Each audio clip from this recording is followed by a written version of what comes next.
नहमदुहु व नुसल्ली अला रसूलिहिल करीम। अन अनस रदियल्लाहु तआला क़ाल क़ाल रसूलुल्लाह सल्लल्लाहु अलैहि वसल्लम उन्सुर अखाका ज़ालिमन औ मज़लूमन फ़क़ाल रजुल अंसुरुहु मज़लूमन फ़कैफ़ अंसुरुहु ज़ालिमन क़ाल तमनअहु मिनज़-ज़ुल्म फ़ज़ालिका नस्रुका इय्याहु। बुखारी मुस्लिम। अन्याय ও জুলুমের প্রতিরোধ, অন্যায় এবং জুলুমের প্রতিরোধ কিভাবে করতে হবে? আল্লাহ নবী সাহাবী আনাস রাদিয়াল্লাহু তাআলা আনহু তে বর্ণিত, তিনি বলেন, বিশ্ব নবী মুহাম্মদ রাসূলুল্লাহ সাল্লাল্লাহু আলাইহি ওয়াসাল্লাম বলেছেন, তোমার ভাইয়ের সাহায্য করো, সে জালেম হোক অথবা মাজলুম হোক। ফাকাল রাজুলুন, একজন প্রশ্ন করলেন, ইয়া রাসূলুল্লাহ আনসুরুহু মাজলুমান, একজন মজলুম ব্যক্তিকে, অসহায় ব্যক্তিকে, যার উপর জুলুম করে, যার প্রতি আঘাত করে, তাকে সাহায্য করা যাবে, তাকে অন্যায় থেকে মুক্ত করা যাবে, কিন্তু ফাকাইফা আনসুরুহু যালিমান, জালেমকে কিভাবে সাহায্য করব? সে জালেম, অত্যাচারী শাসক, তাকে কিভাবে সাহায্য করব? রাসূল করিম সাল্লাল্লাহু আলাইহি ওয়াসাল্লাম বললেন, ক্বালা তামনাহু মিনাজ-যুলমি ফাযালিকা নাসরুকা ইয়্যাহু। রাসূল করিম সাল্লাল্লাহু আলাইহি ওয়াসাল্লাম বলেছেন, জালেমকে সাহায্য করা, জালেমকে অন্যায় থেকে বাধা প্রদান করা, জালেমকে অন্যায় থেকে বাধা প্রদান করাটা হলো তাকে সাহায্য করা। যেরকম ভারতবর্ষের নরেন্দ্র মোদী, তিনি পুরা ভারতবর্ষের শাসক, সেই ভারতের প্রধানমন্ত্রী, সে পুরা ভারত শাসন করে, সে একজন জালেম, সেই তার বাহিনীদেরকে, তার সেনাবাহিনীদেরকে, তার হিন্দুত্ববাদীদেরকে মুসলমানদের বিরুদ্ধে, মুমিনদের বিরুদ্ধে লিলি দিয়েছেন। তারা মুমিনদের উপর আক্রমণ করে, মুমিনদের, ইমানদারের, মুসলমানদের বাড়িঘর দখল করে, তাদের মাদ্রাসা মসজিদ সবগুলিকে ধ্বংস করে দিচ্ছে, আগুন দিয়ে জ্বালিয়ে পুড়িয়ে সারকার করে দিচ্ছে, মুসলমানদেরকে, নিরীহ মুসলমানদেরকে হাত পা বেঁধে আগুন দিয়ে জ্বালিয়ে দিচ্ছে, গাছের সাথে প্যারাক মারা হচ্ছে। এই যে নরেন্দ্র মোদী, এই জালেম সরকার, অত্যাচারী শাসক, তাকে কিভাবে সাহায্য করব? তাকে সাহায্য করা হলো তাকে অন্যায় থেকে বাধা প্রদান করা। আজকে সমগ্র পৃথিবীর মুসলমান যদি এক হয়ে সে নরেন্দ্র মোদীকে যদি বাধা প্রদান করতেন, এই জালেমকে যদি তার জালেম অত্যাচারী থেকে তাকে বাধা দিতেন, তো আজকে সেই অত্যাচারী শাসক, সেই নরেন্দ্র মোদী, উগ্রপন্থী, হিন্দুত্ববাদী হিন্দু, সে কখনো মুসলমানের উপর অত্যাচার করতে পারতেন না। এই জন্য রাসূল করিম সাল্লাল্লাহু আলাইহি ওয়াসাল্লাম বলেছেন,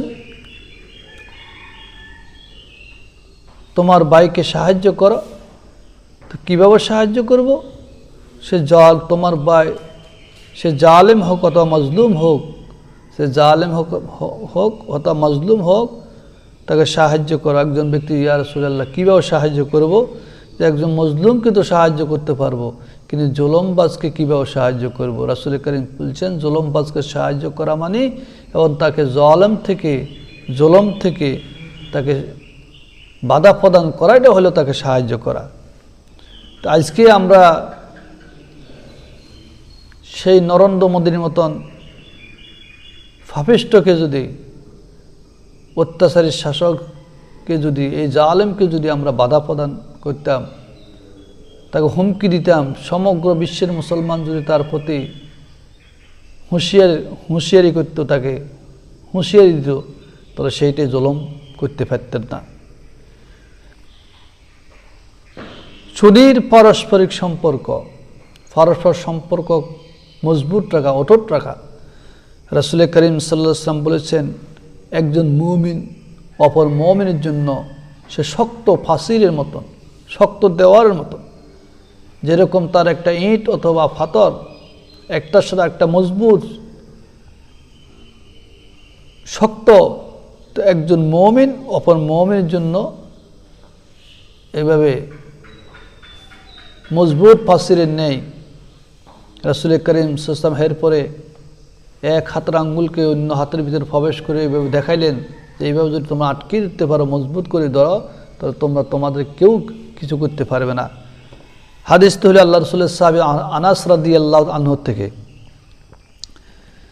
আন আবি মুসা আনিন নবী সাল্লাল্লাহু আলাইহি ওয়াসাল্লাম قال المؤمن للمؤمن كالبنيان يشد بعضه بعضا ثم شبك بين أصابعه رواه বুখারী। আল্লাহ রাসূলের সাহাবী হযরত আবু মুসা আশআরী রাদিয়াল্লাহু তাআলা আনহু থেকে বর্ণিত, তিনি বলেন বিশ্বনবী মুহাম্মদ রাসূলুল্লাহ সাল্লাল্লাহু আলাইহি ওয়াসাল্লাম বলেছেন, একজন মুমিন আরেক মুমিনের জন্য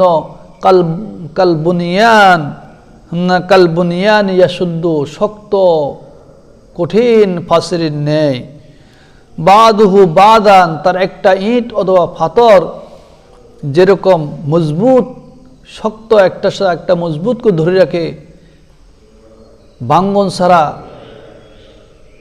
পৃথক করা যায় না, সুতরাং একজন মুমিন আরেকজন মুমিনের জন্য সেই মজবুত ফাসিরের মতন, মজবুত দেওয়ার মতন।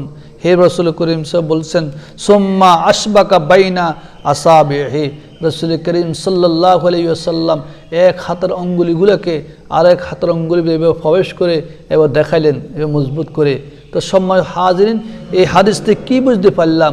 আজকে সমগ্র পৃথিবীর মুসলমান ইমানদার মুমিন যদি একজন আরেকজনের সাথে সম্পর্ক থাকে, সম্পর্ক মজবুত রাখে, এক দেশের মুসলমান আরেক মুসলমানের প্রতি যদি ভ্রাতৃত্ব বন্ধন থাকে, পৃথিবীর সকল মুসলমানগুলি যদি ইমানদাররা যদি এককভাবে ভেদাভেদ সৃষ্টি না করে, মতভেদ সৃষ্টি না করে, সবাই যদি একসাথে মজবুত হয়ে থাকে, তাহলে কোনো জালেম, কোনো অত্যাচারী শাসক মুসলমানের উপর আক্রমণ করতে পারবে না। আজকে যেরকম সেই ভারতবর্ষে হিন্দুত্ববাদীরা, সেই নরেন্দ্র মোদীর মাধ্যমে যেরকম হিন্দুত্ববাদীরা মুসলমানদের উপরে আক্রমণ করছেন, মুসলমানদের জান মালকে ধ্বংসস্তূপে পরিণত করছেন, মুসলমানের বাড়ি ঘর আগুন দিয়ে জ্বালিয়ে দিচ্ছেন, একজন মুসলমানদের প্রতি সেই মুসলমানদেরকে গাছের সাথে বেঁধে চিরুনি দিয়ে চামড়াকে আলোক করে ফেলছেন, মুসলমানদের সকল বাড়িঘরকে তছতছ করে দিয়ে আগুন দিয়ে জ্বালিয়ে দিচ্ছেন, আর বলতে কোনো মুসলমান পশ্চিমবঙ্গে থাকতে দিব না, কোনো মুসলমানকে, সব মুসলমানকে এখান থেকে বাইর করব। প্রায় ৯,০০০ বাড়িঘর তার আগুন দিয়ে জ্বালিয়ে দিয়েছেন। এই নরেন্দ্র মোদী ক্ষমতা আসার সাথে সাথে, এই বিজেপি উগ্রপন্থী ক্ষমতা আসার সাথে সাথে প্রায় ৯ থেকে ১০,০০০ বাড়িঘর আগুন দিয়ে জ্বালিয়ে দিচ্ছেন, মাদ্রাসা মসজিদের উপরে হামলা করছেন, মাদ্রাসা মসজিদকে তছনছ করে দিচ্ছেন, আর তারা হুঁশিয়ারি করতেছেন, মুসলমানদেরকে ভয় দেখাচ্ছেন যে পশ্চিমবঙ্গের সকল মসজিদগুলোকে মন্দিরে পরিণত করা হবে, নাউজুবিল্লাহ, মন্দিরে পরিণত করা হবে। এই জন্য সমগ্র পৃথিবীর মুসলমান, পৃথিবীর সকল মুসলিম কান্ট্রির শাসকদেরকে হুঁশিয়ার থাকতে হবে।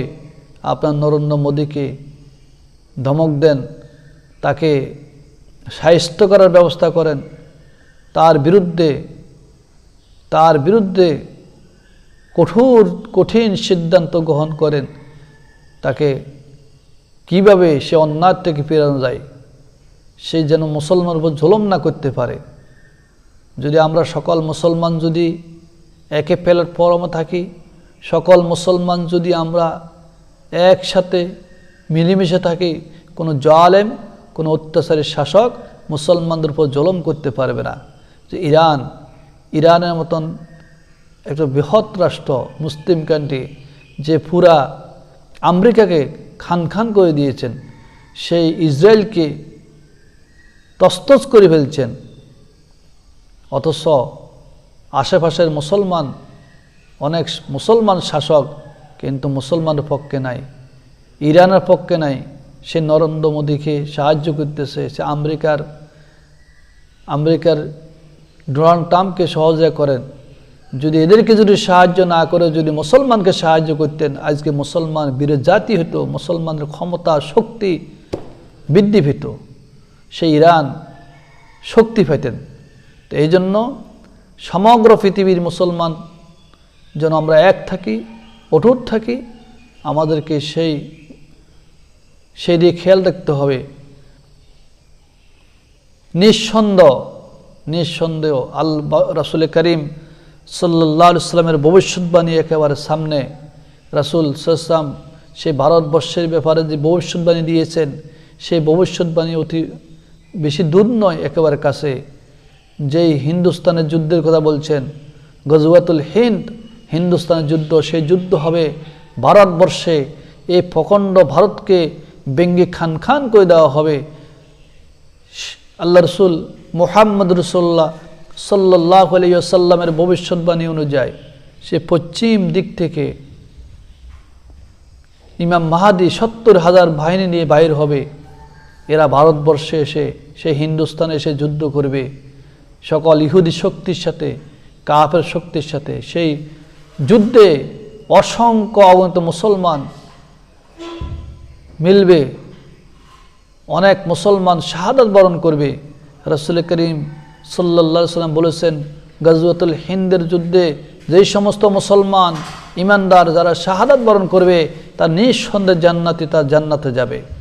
আর মুসলমানকে বিজয় দিবেন আল্লাহ পাক, মুসলমানকে বিজয় করবেন, সেই হিন্দুত্ববাদীকে পরাজয় বরণ করবেন। তাদের শাসন ক্ষমতা, তাদের সকল ক্ষমতা সব ধ্বংস হয়ে যাবে। সেই গর্তের ভিতর থেকে ইহুদিদেরকে বাইর করে মারা হবে, ইহুদিরা গাছের আড়ালে লুকাবে, সেইখান থেকে বাইর করে হত্যা করা হবে। তাদের এই ক্ষমতা থাকবে না। এই ক্ষমতা আজকে যে ক্ষমতার মস্তদে বসে মুসলমানদের উপরে জুলুম নির্যাতন করছে, এই জুলুম নির্যাতন একদিন ধ্বংস হয়ে যাবে, একদিন ধ্বংস হয়ে যাবে, ধূলিসাৎ হয়ে যাবে। আল্লাহ পাক মুসলমানদেরকে বিজয় দিবেন। এই জন্য আমাদেরকে এক হতে হবে। রাসূল করিম সাল্লাল্লাহু আলাইহি ওয়াসাল্লাম বলেছেন, পারস্পরিক মিলমিশ, এক মুসলমান অপর মুসলমানের সাথে মিলমিশ থাকলে কি উপকার। আল্লাহ রাসূলের সাহাবী হযরতে আবি হুরায়রা রাদিয়াল্লাহু আনহু থেকে বর্ণিত একটি হাদিস আছে, আন আবি হুরায়রা রাদিয়াল্লাহু তাআলা আনহু আন্না রাসূলুল্লাহ সাল্লাল্লাহু আলাইহি ওয়াসাল্লাম ক্বালাল মুমিনু মালাফুন ওয়ালা খায়রা ফীমান লা ইয়ালাফু ওয়ালা ইউলাফু। আল্লাহ রাসূল সাহাবী আবু হুরায়রা রাদিয়াল্লাহু তাআলা আনহুতে বর্ণিত, তিনি বলেন, রাসূল করিম সাল্লাল্লাহু আলাইহি ওয়াসাল্লাম বলেছেন, মুমিন মুহাব্বত এবং দয়ার প্রতীক। একজন মুমিন ইমানদার মুহাব্বত, ভালোবাসা এবং দয়ার প্রতীক। ওই ব্যক্তির মধ্যে কোনো কল্যাণ নেই যে কারো সাথে মুহাব্বত বা ভালোবাসা রাখে না, মুহাব্বত রাখে না, সেও কি মুহাব্বত প্রাপ্ত হবে না, মুহাব্বত হয় না। যে ব্যক্তি অন্য মুসলমানের সাথে মুহাব্বত রাখে না, ভালোবাসা রাখে না, সেই মুহাব্বত প্রাপ্ত এবং ভালোবাসা প্রাপ্ত হবে না। এই জন্য একজন মুসলমান অন্য মুসলমানের সাথে ভালোবাসা তৈরি করতে হবে। একজন মুসলমানের প্রতি মুহাব্বতের ভালোবাসা দেখাইলে আমিও সেই মুহাব্বতের, আমাকেও আরেকজন মুহাব্বতের ভালোবাসা দেখাবে।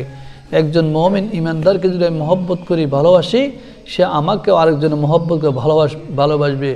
আমি যদি মুহাব্বত করি, ভালোবাসি, আমি কি মুহাব্বত প্রাপ্ত, ভালোবাসা প্রাপ্ত হব। তো এই জন্য আমাদের সকল মুসলমানকে এক হইতে হবে। আল্লাহ রাব্বুল আলামিন যেন আমাদেরকে আমল করার তৌফিক দান করেন। আজকে দেখেন না, মুসলমান ঈমানের আমল না থাকার কারণে, মুসলমানদের মনুষ্যত্ব না থাকার কারণে, যে সে ঈমানি শক্তি না থাকার কারণে, সে ঈমান, সেই সৎ কাজ না করার কারণে আজকে সন্তান মাকে হত্যা করে, বাবাকে হত্যা করে, ভাই বোনকে হত্যা করে। আমরা দেখতে পাই যে আমাদের গাজীপুরে একটি ঘটনা, কয়েকদিন পূর্বে একটা ছেলে তার মাকে হত্যা করেছে, বাবাকে হত্যা করেছে, ভাই বোনকে হত্যা করেছে, কি লোমহর্ষক ঘটনা। কারণটা কি? সন্তান কীভাবে বাবাকে হত্যা করে, মাকে হত্যা করে, অর্থাৎ সেই মা তার বাবা সুসন্তান বানাতে পারে নাই। সন্তান হলো মদখোর, ইয়াবাখোর, টেন্ডারবাজ, সাদাবাজ। এই টেন্ডারবাজ, সাদাবাজ, ইয়াবাখোর, মদখোর, ট্যাবলেটখোর, তাকে ইয়াবা ট্যাবলেট মদের জন্য টাকা না দেওয়ার কারণে কিন্তু ওই সন্তান মা বাবাকে হত্যা করেছে এবং মদ খেয়ে সে গাঁজা খেয়ে মানে তার মস্তিষ্ক বিকৃত হয়ে গেছে। ওই বিকৃত মস্তিষ্কে তার বাবা মাকে সে হত্যা করেছে। কারণ এটা আমাদের মাতা পিতারও দোষ আছে। সন্তানকে ছোট্ট অবস্থাতেই কেন আমরা মানুষ করি নাই, তৈরি করি নাই। আরেকটি ঘটনা আমাদের পাশে এই ডাগনমিয়াতে 2-1 দিন পূর্বে সেখানে একটি ঘটনা ঘটল। সন্তান মদ খেয়ে সে ইয়াবা ট্যাবলেট সেবন করে তার বাবা মাকে খুন করেছে। তো কারণটা কি? এই অন্যায়, অপরাধ, জুলুম থেকে আমরা কীভাবে রক্ষা পাবো? এই আমাদের দেশে মদ, ইয়াবা, ট্যাবলেট, এই সমস্ত এই মানে অবৈধ দ্রব্যগুলা, শরীর বিরোধী কাজগুলা কিন্তু বিভিন্ন দেশ থেকে আমদানি হচ্ছে। আমাদেরকে সেই হিন্দুত্ববাদীরা, ইহুদি খ্রিস্টানরা মদত দিয়ে সাহায্য দিচ্ছে, আমাদের ছেলে সন্তানকে এইভাবে ধ্বংস করতেছে। নাউজুবিল্লাহ। অবশ্যই আমাদেরকে এক হতে হবে, সকল মুসলমানকে একে ফেলার পর আসতে হবে, ভ্রাতৃত্ব বন্ধন ব্যবস্থা থাকতে হবে, সবার ভিতরে মিল মিশ আন্তরিকতা থাকতে হবে, এক মুসলমান আরেক মুসলমানকে সাহায্য করতে হবে, ঈমানের ঝান্ডাকে উত্তোলন করতে হবে। বিশ্বনবী মুহাম্মদ রাসূলুল্লাহ সাল্লাল্লাহু আলাইহি ওয়াসাল্লামের আদর্শকে আমাদের ব্যক্তি জীবনে, পারিবারিক জীবনে, রাষ্ট্রীয় জীবনে, সকল ক্ষেত্রে মানে ফিট করতে হবে। তখন আমরা কেউ প্রকৃত মুসলমান হব, ইমানদার হব। আজকে আমাদের ভিতরে নামাজ নাই, কালাম নাই, আল্লাহ নাই, বিল্লাহ নাই, সততা নাই, যার কারণে মুসলমানদের মস্তিষ্ক বিকৃত হয়ে গেছে।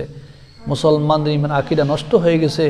যে মুসলমানদের ভিতরে আল্লাহ যে একটা কলব দান করেছেন, ওই কলবটা নাফাক হয়ে গেছে।